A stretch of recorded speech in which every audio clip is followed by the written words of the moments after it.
हिंद आप सभी लोगों का स्वागत है आपके अपने चैनल शॉर्ट ट्रिक्स एजुकेशन में। तो दोस्तों आज की इस वीडियो में हम लोग कक्षा 10 के 10वीं के क्या करेंगे, हम लोग एनसीईआरटी क्वेश्चन पेपर्स को हम लोग सॉल्व करेंगे, जो कि आपके 2021-22 के प्रश्न पत्र हैं। ठीक है, तो आप लोगों को पता होगा कि इससे पहले हम लोगों ने दो वीडियो कवर कर चुका है साइंस का, यानी कि विज्ञान का हम लोगों ने दो वीडियो कवर कर चुका है, जिसमें हम लोग सबसे पहले में भौतिक विज्ञान और दूसरे में हम लोग केमिस्ट्री यानी रसायन विज्ञान को हम लोग ने पढ़ा है। ठीक है, उसमें हम लोग सारे क्वेश्चन को सॉल्व किया, डिटेल वाइज सॉल्व किया है, 100% सॉल्यूशन के साथ सॉल्व किया है। आईसीए पेपर जो है सब बहुत ही शानदार, सबसे शानदार इसमें क्वेश्चन पेपर दी है। ये बहुत ही शानदार इसमें क्वेश्चन पूछे गए हैं। ठीक है, तो चलिए हम लोग बायोलॉजी को यानी कि जीव विज्ञान को हम लोग कवर कर रहे हैं इसमें। ठीक है, तो चलिए इसको हम लोग स्टार्ट करते हैं।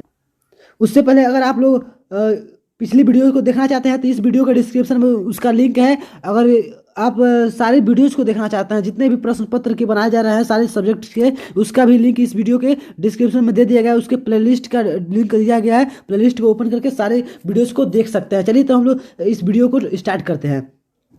तो हम लोग को यहाँ से खंड ग से स्टार्ट करना है। खंड ग यानी कि पार्ट 3 जो है, इसमें बायोलॉजी से स्टार्ट करेंगे हम लोग, जीव विज्ञान। देखिए पहला प्रश्न क्या पूछा गया है, इस प्रश्न पत्र में दिया है कि मानव पाचन तंत्र में सबसे बड़ी ग्रंथि क्या है। ठीक है, सबसे बड़ी ग्रंथि आपको बताना है, तो इसमें कौन सी है, तो यकृत इसका सही आंसर होगा। ठीक है, चलिए इसका अगले प्रश्न को देखते हैं हम लोग। अगले प्रश्न में हम इससे क्या पूछ लिया गया है, देखिए यहाँ पे हम लोग का फोर्थ पेज जो है, इसमें फोर्थ पेज में देखिए दिया है क्या, जो ये पिछले क्वेश्चन था इसका इंग्लिश दिया है, the largest gland in the human digestive system. ठीक है, तो इसमें इज है, तो कौन सा इसमें है, तो आपका लीवर है, सही है, जानते हैं। अब ख वाला देखते हैं, सबसे बहुत इंपॉर्टेंट है। पौधों में प्रकाश संश्लेषण द्वारा भोजन का निर्माण होता है, किसके द्वारा होता है, food is made in plants by photosynthesis, किसके द्वारा होता है। ठीक है, तो आपको बताना है, तो आपको पता होगा कि इन रूट्स नहीं होता है, इसके बाद इन स्टेम तना से भी नहीं होता है। ठीक है, जड़ से और तने से होता ही नहीं है, फूल से भी नहीं होता है, तो किससे होता है, पत्तियों से होता है, यानी इन द लीव यानी कि पत्तियों में होता है। ठीक है, तो इस प्रकार से हो गया। ठीक है, अगला देखते हैं क्या कह रहा है। अगला कह रहा है कि मनुष्य के शुक्राणुओं में शुक्राणु में ऑटोसोम की संख्या कितनी होती है। तो आपको पता होगा कि शुक्राणु में 23 जोड़े क्रोमोसोम होते हैं। क्या 23 क्रोमोसोम होते हैं। ठीक है, इसमें क्या होता है आपका 23 में आपका 22 ऑटोसोम होता है और एक सेक्सुअल हार्मोन होता है। ठीक है, सॉरी क्रोमोसोम होता है। ठीक है, तो इस प्रकार से, तो इस क्वेश्चन का ऑटोसोम कितना है, तो ऑटोसोम आपका कितना होगा, 22 हो जाएगा। ठीक है, व्हाट इज पूछा है, what is the number of autosomes in human sperm. ठीक है, तो इसके बाद देखते हैं अगला क्या पूछा है, घ। देखिए घ, इसमें सारे 1 के नंबर के प्रश्न ये हैं। देखिए घ कह रहा है, निम्नलिखित में से कौन सा जीन प्रारूप शुद्ध गोल बीजों को प्रकट करता है, यानी कि which of the following genes from represent pure round seeds. ठीक है, तो कौन इसमें रिप्रेजेंट कर रहा है, कौन प्रस्तुत करता है, तो आपको पता होगा कि इसमें आर आर जो है वही रिप्रेजेंट करता है। ठीक है, अगले प्रश्न को देखते हैं। ये सबसे इंपॉर्टेंस जितने भी हैं इसको जल्दी जल्दी हम लोग कवर कर रहे हैं। ठीक है, इसलिए कि हम लोग का 3 पार्ट बन चुका है इसका साइंस का। ठीक है, तीनों पार्ट्स को आप लोग एक एक करके देख लीजिएगा, ये बहुत इंपॉर्टेंट है साइंस का। ठीक है, विज्ञान का। देखिए हम लोग का जो अगला प्रश्न बहुत इंपॉर्टेंट है, दूसरा वो देखते हैं। इसमें क्या पूछा गया आपसे, सबसे पहले देखिए इसमें हमको लिखना है सारा, तो दिया है कि प्रश्न 2 है, क पुष्प के जनन भाग कौन से हैं। ठीक है, पुष्प के जनन भाग आपको बताना है। ठीक है, तो आपको पता होगा पुष्प के जनन भाग कौन कौन से होते हैं, तो कौन से होते हैं आपको बता सकते हैं आप लोग। तो देखिए क्या क्या होते हैं, तो इसको हम लोग लिख लेते हैं। तो सबसे पहले आपको पता ही होगा क्या होता है, वर्तिकाग्र उसका जनन भाग होता है, जिसपे क्या पराग कण आपका क्या होता है, आके गिरता है, तो ये भी इसका रिप्रोडक्टिव सिस्टम में आ जाएगा। ठीक है, तो क्या लिख सकते हैं हम लोग, वर्तिकाग्र लिख सकते हैं। क्या, वर्तिकाग्र, इसको इंग्लिश में क्या कहते हैं हम लोग, स्टिमा। ठीक है, उसके बाद से आप क्या लिख सकते हैं, वर्तिका भी होता है। ठीक है, वर्तिका जो इसके निचले भाग होता है, इसको भी आप लोग लिख सकते हैं। ठीक है, इसके नीचे आपका क्या हो सकता है, पुंकेसर लिख सकते हैं, स्टोमेटम। ठीक है, इसको भी लिख सकते हैं, इसको क्या क्या हो गया, पुंकेसर। ठीक है, जो जिसको कहते हैं ना वो फीमेल मेल है। ठीक है, इसके बाद से ये वर्तिका, वर्तिकाग्र, उसके बाद वर्तिकाग्र, वर्तिका क्या बोलते हैं, पुंकेसर हो गया। और क्या आप लोग लिख सकते हैं, अंडाशय लिख सकते हैं। क्या, अंडाशय होता है, उसके बाद से अंडाणु होता है। ठीक है, तो इस प्रकार से सारे इसके पार्ट्स हैं, तो 2 ही नंबर में लिखना है, 2-3 लिख देंगे तो आपका काम चल जाएगा। ठीक है, इसके बाद से देखिए हम लोग क्या क्या, तो हम लोग अगले प्रश्न को देखते हैं। अगला प्रश्न हमसे क्या कहा गया है, ख वाला, कि मेंडल ने वंशागति के कितने नियम का प्रतिपादन किया है, तो लिखिए, ठीक ना। तो वहाँ पे लिखना है कि मेंडल ने कितने वंशागति नियम का प्रतिपादन किया था, ठीक है। तो आपको पता होगा कि 3 नियम का प्रतिपादन किया था, ठीक है। कौन कौन से नियम थे, तो अगर आपको लिखना है तो पहला क्या लिखेंगे आप लोग क्या लिखेंगे पहला, तो आपका हो जाएगा प्रभाविता का नियम, ठीक है। क्या होगा, प्रभाविता का नियम, ठीक है। प्रभाविता का नियम लिखेंगे, जिसको इंग्लिश में हम लोग क्या कहते हैं, यहीं पे दिया हुआ है, तो क्या होगा, डोमिनेंस का नियम, ठीक है। डोमिनेंस रूल, डोमिनेंस रूल दिया था। दूसरा क्या हो जाएगा आपका, दूसरा इन्होंने दिया था, दूसरा इन्होंने क्या दिया था, तो दूसरा इन्होंने दिया था कि क्या दिया था इन्होंने, पृथ्वीकरण का दिया था, सॉरी, पृथ्वीकरण का दिया था, ठीक है ना। पृथक्करण की शुद्धता, ये इन्होंने दूसरा नियम दिया था। तीसरा नियम इन्होंने क्या दिया था, तो तीसरा दिया था स्वतंत्र स्वतंत्र अब अपव्यूहन का नियम दिया था, ठीक है। अपव्यूहन अपव्यूहन का नियम इन्होंने दिया था। तो इस प्रकार से इनका 3 नियम था, तीनों नियम यहाँ पे आपको दिखा दिया गया, ठीक है। इसके बाद से आप लोग लिख सकते हैं 2 नंबर में, ठीक है। अगला देखते हैं, अगला क्या दिया हुआ है, यहाँ पे कह रहा है कि प्रकाश संश्लेषण की रासायनिक समीकरण लिखिए। आपको पता होगा प्रकाश संश्लेषण की रासायनिक समीकरण क्या होती है, बहुत पहले से ही आपको पढ़ाया जा रहा होगा कि इसमें होता क्या है कि पौधे क्या करते हैं, कार्बन डाइऑक्साइड और जल को लेकर, और रासायनिक क्या करते हैं, वहाँ से सूर्य के प्रकाश के द्वारा वो क्या करते हैं, मैच करके क्लोरोफिल बना से रिएक्ट करते हैं, उसके बाद से वो ऑक्सीजन और जल बनाते हैं। आप प्लस में क्या करते हैं, ग्लूकोज बना देते हैं, ठीक है। तो इसका फार्मूला क्या होगा, तो फार्मूला अगर आप लोग लिखना चाहते हैं तो इसका क्या फार्मूला लिख सकते हैं, 6CO2 लिख सकते हैं, कार्बन डाइऑक्साइड प्लस क्या करेंगे, या 12H2O लेते हैं, यानी कि जल लेते हैं, ठीक है, 12H2O, और जिससे क्या करते हैं, ये रिएक्ट करके क्या सनलाइट से रिएक्ट करते हैं, प्लस इनके अंदर जो क्लोरोफिल होता है, क्लोरोफिल यानी हरित लवक होता है, उससे रिएक्ट करके क्या क्या बनाते हैं, तो ये ग्लूकोज बनाते हैं। प्लस तो ग्लूकोज का फॉर्मूला क्या होता है, C6H12O6 बनाएंगे, प्लस क्या बनाएंगे ये लोग, तो ये बनाएंगे ऑक्सीजन, यानी कि आपको बना सकते हैं ऑक्सीजन, ये बनाते हैं। तो ऑक्सीजन का कितने अणु बनाते हैं ऑक्सीजन के, तो 6O2 बनाते हैं, ठीक है। उसके बाद से क्या बना सकते हैं, 6H2O बनाएंगे, 6H2O, ये 6 अणु जल के बनाएंगे। तो इस प्रकार से ये इसके रासायनिक इक्वेशन हो जाएंगे, ठीक है। इस तरह लिख दीजिएगा, 6CO2 प्लस 12H2O और सनलाइट बाई क्लोरोफिल, यानी कि सूर्य का प्रकाश बटा हरित लवक, और ग्लूकोज 6H12O6 प्लस 6O2, और प्लस क्या कर सकते हैं आप लोग, 6H2O बनाएंगे, ठीक है। तो इस प्रकार से आपका इसका प्रकाश संश्लेषण का इक्वेशन है, ठीक है। इसके बाद से चलिए देखते हैं अगला क्वेश्चन को।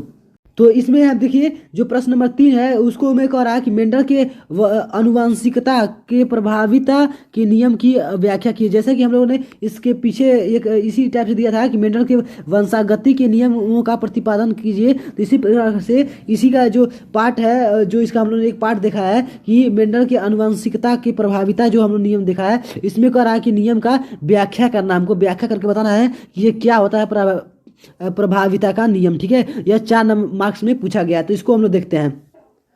तो यहाँ पे देख रहे हैं आप लोग, ये 4 मार्क्स का है, तो इसको हम लोग डिटेल वाइज थोड़ा सा ज़्यादा हमको एक्सप्लेन करना पड़ेगा, तभी हमको टोटल 4 मार्क्स मिलेंगे। तो देखिए इसके लिए हम लोग क्या करेंगे, सबसे पहले इसका हम लोग कैसे डिफिनेशन लिखेंगे, तो लिख देंगे क्या, मेंडल की जो अनुवांशिकता की प्रभाविता का नियम अगर लिखना है, तो इसको हम लोग क्या लिखेंगे, लिख देंगे कि जब शुद्ध लंबे तथा शुद्ध बौने पौधों के बीच संकरण कराया जाता है, यानी क्रॉस कराया जाता है, तो क्या होता है, प्रथम संतति की पीढ़ी जो है उसमें से विपरीत लक्षणों में से केवल एक लक्षण लंबापन जो है होता है, वह क्या होता है, जो प्रभावित होता है वही दिखाई देता है, ठीक है। और अप्रभावित लक्षण बौने में क्या होता है, छिपा आता है। तो यही इसका क्या है, मेंडल के अनुवांशिकता प्रभाविता के नियम है, ठीक है। तो इस प्रकार से इसमें हम लोग लिख सकते हैं, 4 मार्क्स मिल जाएगा, ठीक है। अब देखिए ख वाला पूछ रहा है कि आपसे स्वपरागण और परापरागण में विभेद बताना है। तो सबसे पहले आपको यहाँ से 2-3 आप लोग लिख देंगे तो काम चल जाएगा।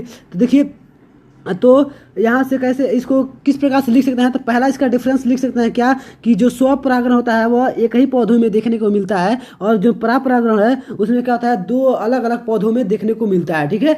इसका पहला डिफरेंस हो गया, ठीक है। अगर हम लोग फिर इसके बाद से अगला देखें, इसका नेक्स्ट डिफरेंस, तो क्या हो सकता है कि जो स्वपरागण होता है वह वह क्या होता है, एक ही पौधों के जो उसमें का क्या होता है, पुंकेसर होता है, वह उसी पुष्प के क्या होता है, उसी पुष्प के वर्तिकाग्र पे जाके गिरता है। तो इसको क्या कहते हैं हम लोग, स्व परागण कर सकते हैं। और अगले वाले में अगर लिखना हो तो लिख देंगे परापरागण में कि क्या होता है, इसके जो पुंकेसर होते हैं, उसके जो पुंकेसर में का जो परागकण होता है वह दूसरे फूल के वर्तिकाग्र पर जाके गिरता है। तो इसमें हम परागण कर सकते हैं। अगला डिफरेंस जो अगर इसका देखना चाहे हम लोग तो क्या होगा, दूसरा ये हो गया। तीसरा देखेंगे तो क्या हो जाएगा कि इसमें हो जाएगा कि स्वपरागण में माध्यम की कोई आवश्यकता नहीं होती है, ठीक है ना। और परापरागण में माध्यम की आवश्यकता होती है, क्योंकि एक फूल से दूसरे फूल में अगर हम लोग परागकण को अगर पहुंचाना चाह रहे हैं तो कोई माध्यम की आवश्यकता होती है। तो इस प्रकार से हम लोग इसका तीसरा डिफरेंस लिख सकते हैं।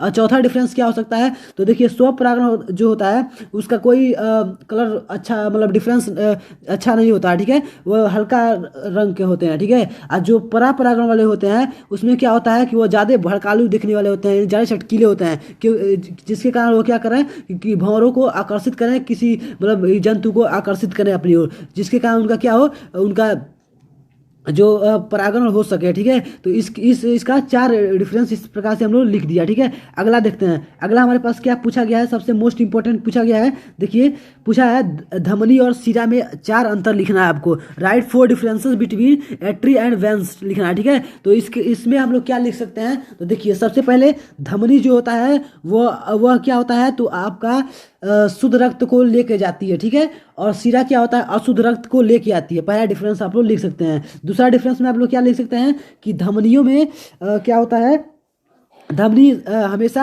हृदय से अंगों की ओर ब्लड को लेके जाती है, ठीक है। और शिरा में क्या लिख सकते हैं, शिरा क्या करती है, अंगों से रुधिर को यानी कि रक्त को, ब्लड को क्या करती है, अपने हृदय की ओर लाती है, ठीक है। तो ये इसका दूसरा डिफरेंस हो गया। तीसरा आप लोग देखेंगे तो धमनी क्या होती है, गुलाबी कलर की होती है, या आप लोग कह सकते हैं गुलाबी या लाल होती है, ठीक है, ये होता है, ठीक है। अगर इसके बाद से अगर हम लोग देखा जाए, सीरा को देखा जाए तो सीरा क्या होता है, नीला होता है या बैगनी होता है, ठीक है। ये इसके कलर हैं, ठीक है। ये कलर के हिसाब से इसका डिफरेंस हो गया। इसके बाद से आप लोग देखें तो क्या होता है, और भी इसका डिफरेंस इसका अगर चौथा डिफरेंस हम लोग लिखना चाहें तो लिख सकते हैं कि धमनियों में रक्त का दाब अधिक होता है शिराओं की अपेक्षा, ठीक है। तो इस प्रकार से हम लोग चार डिफरेंस हम लोग लिख सकते हैं, इसके क्या बोलते हैं, धमनी और शिरा में आप लोग चार अंतर लिख सकते हैं, ठीक है। चलिए अगला हम लोग देखते हैं। अगला बहुत ही इंपॉर्टेंट पूछा गया। देखिए यहाँ पे पूछा है कि 7 नंबर में आपका है कि मानव पाचन तंत्र का सचित्र वर्णन करना है, ठीक है। क्या दिया है, explain human digestive system with the labelled diagram, ठीक है। तो इस प्रकार से आपको बनाना है। तो इसके लिए मैं आपको एक इमेज दिखा दे रहा हूँ, वहीं से आप लोग बना लीजिएगा। जैसे देखिए यहाँ पे क्या है, ये एक इमेज है ह्यूमन डाइजेस्टिव सिस्टम का। देखिए यहाँ पे आपका इसको आप लोग थोड़ा सा मैं इसको डिस्क्राइब कर दे रहा हूँ। जैसे यहाँ पे मुख्य दिया हुआ है, आपको देख ही रहे हैं, और जीवा एक लाल ग्रंथि है, और तीन आपके क्या है, लाल ग्रंथियाँ होती हैं। और उसके बाद से ग्रसनी यहाँ पे है, यहाँ से आपके ये वाले डाइजेस्टिव सिस्टम है, आपको इसको ऐसे बना सकते हैं, यकृत से जैसे ये आमाशय वगैरह हैं, आपके देख रहे हैं यहाँ पे छोटी आंत बड़ी आंत दिखाई दे रही होगी। यहाँ पर देख रहे हैं ये क्या है, आपके कहाँ लिखा गया है, तो यहाँ पे मलाशय, ये लास्ट वाला जो पर्सन होता है वो क्या मलाशय होता है। ये जो छोटी वाली है ये क्या है, छोटी आंत है, ठीक है। और इसको इस इलियम से लिखा है, ठीक है। इसके बाद से देखिए ये बड़ी बड़ी आंत है, ठीक है। तो इस प्रकार से आप लोग बना सकते हैं। इसका आप लोग इस प्रकार से लेके एक स्क्रीनशॉट ले लीजिए, इसका प्रैक्टिस कर लीजिएगा, ठीक है। तो इसको आपको बनाने के लिए 7 मार्क्स में पूछा गया है। आप बस इसमें से कुछ मोस्ट लिख लीजिए, ज़्यादा दिया है, कुछ मोस्ट लिख देंगे 3-4 तो आपके नंबर पूरे मिल जाएंगे, ठीक है। चलिए इसके बाद लास्ट क्वेश्चन देखते हैं हम लोग क्या क्या क्या कहा गया है। तो लास्ट क्वेश्चन में आपसे पूछा गया है, यहाँ पे देखिए आपका जो लास्ट क्वेश्चन आज का है बायोलॉजी का। देखिए कह रहा है कि